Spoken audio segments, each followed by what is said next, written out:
एक तो बता दें खट्टर साहब, जो काम उन्होंने कहा और पूरा हुआ वो चौधरी बंसीलाल भजनलाल के अंदर नहीं कभी बनी गुटबंदी थी क्या? कांग्रेस की सरकारें नहीं बनी?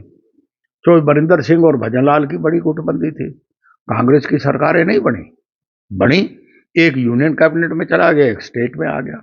इसी ओम प्रकाश धनखड़ जी को प्रदेश का प्रधान बनाया था।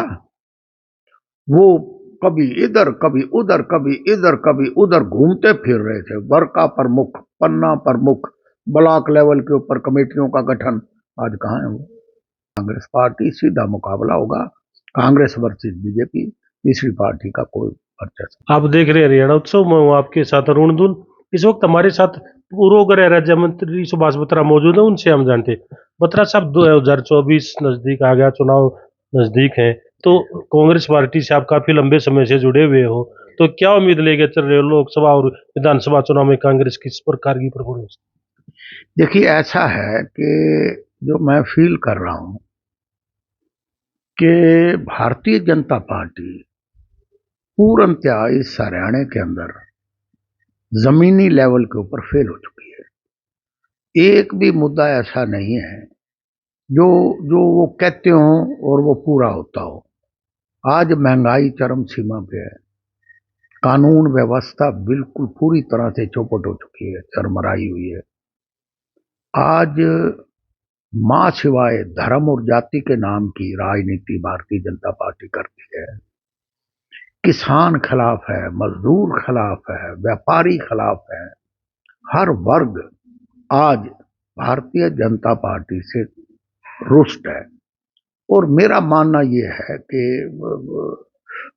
आने वाले चुनाव के अंदर लोग जो देख रहे हैं, लेकिन अभी क्योंकि विधानसभा के चुनाव को थोड़ा टाइम बाकी है इसलिए बोल नहीं रहे, लेकिन जब समय आएगा आप देख लेना, भारतीय जनता पार्टी सत्ता से बाहर होगी और कांग्रेस पार्टी गवर्नमेंट बनाएगी।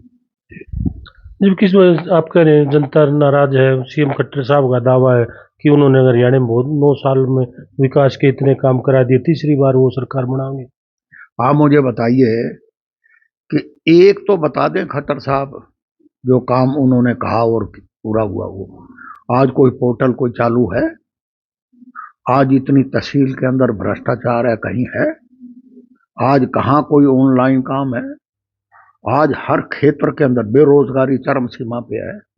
कौन सा मुद्दा मुझे बताओ ना, जहां लोगों को राहत मिली हो, जहां लोग ये फील करते हो कि हाँ ये काम तो उन्होंने बहुत बढ़िया किया। एक भी काम गिना दो, एक भी काम नहीं है। आप कह रहे हैं कांग्रेस की सरकार बनेगी, जबकि आम आदमी पार्टी की जो बदलाव यात्रा चल रही है उसमें उनके जो नेता है जी, वो दावा कर रहे हैं कि हरियाणा में तो अब आगे आम आदमी पार्टी की सरकार बनेगी।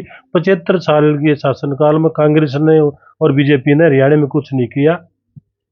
देखिए, यहाँ डून साहब, इस प्रदेश के अंदर कांग्रेस और बीजेपी तीसरी पार्टी का कोई वर्चस्व नहीं है, जो मैं फील कर रहा हूं।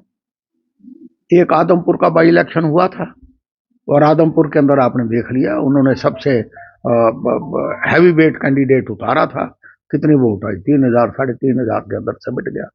कुछ नहीं है, कोई तीसरी पार्टी नहीं है, कोई विकल्प नहीं है। एक ही विकल्प है इस रूलिंग पार्टी का, बीजेपी का, वो है कांग्रेस पार्टी। सीधा मुकाबला होगा कांग्रेस वर्सेस बीजेपी, तीसरी पार्टी का कोई वर्चस्व नहीं। होता सब कांग्रेस के जो सीनियर लीडर हैं इसी तरह सब अपनी अलग अलग डपली बजाते रहे तो फिर कैसे कांग्रेस आओगी? कि कहीं एसआर के गुट, कहीं दूसरा गुट, कहीं तीसरा गुट, चौथा गुट।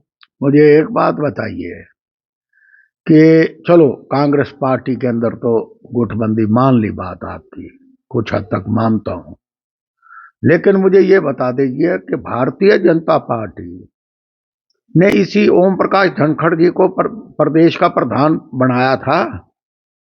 वो कभी इधर कभी उधर, कभी इधर कभी उधर घूमते फिर रहे थे। वर्का प्रमुख, पन्ना प्रमुख, ब्लॉक लेवल के ऊपर कमेटियों का गठन। आज कहाँ है वो?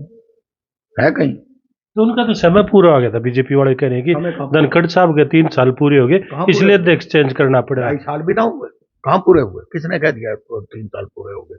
यूं ही प्री मेच्योर रिटायरमेंट दे दो आप।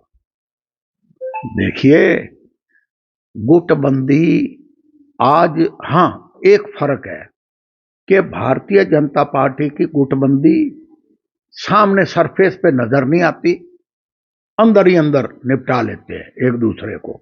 फिर ये तो शैलजा के साथ भी हुआ है, बत्रा साहब उनका भी टाइम पूरा नहीं हुआ। लेकिन लेकिन कांग्रेस की गुटबंदी सामने आती है। दो फर्क है, मैं आपको बात बता रहा हूं। जो मेरा तो बड़ा लंबा अरसा राजनीति में रहा है, मैं तो आज 60 साल होने को हो रहे हैं। मैंने तो राजनीति में बड़ा एक्सपीरियंस है, संगठन में भी। मैं 17 साल जिले का प्रधान रहा, मैं प्रदेश का महामंत्री रहा जब 2 जनरल सेक्रेटरी होते थे, डेलीगेट रहा 10-12 साल। मैं ये कहता हूं कि हमारी चौधरी बंसीलाल भजनलाल के अंदर नहीं कभी बनी गुटबंदी थी क्या? कांग्रेस की सरकारें नहीं बनी? तो बरिंदर सिंह और भजनलाल की बड़ी गुटबंदी थी, कांग्रेस की सरकारें नहीं बनी? बनी, एक यूनियन कैबिनेट में चला गया, एक स्टेट में आ गया। लेकिन मैं ये कहता हूं, अब भी कहता हूं, आने वाले बहुत जल्द इसके अंदर मेरी भी बड़ी अहम भूमिका होगी। कांग्रेस बिल्कुल एक होकर चलेगी